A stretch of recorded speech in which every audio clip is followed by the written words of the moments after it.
Hindi natitinag ang Pilipinas sa patuloy na panghaharas at pagbabanta ng China sa West Philippine Sea. Iginiit ni Defense Secretary Gilberto Teodoro na hindi Pilipinas naman ang nangudyok para birahin ang water cannon ng barko ng China ang resupply vessel ng Pilipinas na unay sa May 4 na papuntang Ayungin Shoal at ikinasugat ng 3 na sakay nito noong Sabado. Tayo ang hinaharang. So anong gagawin natin? Titihaya na lang? Hindi naman siguro pwede.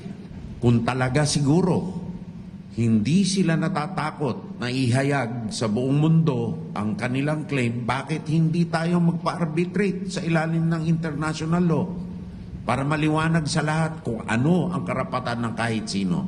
Bakit ayaw nila? Dagdag ni Teodoro, China lamang naman ang naniniwala sa sarili nitong propaganda na pag-aari nito ang halos buong South China Sea. Kasabay ng pagbatikos ng Defense Chief sa asal ng China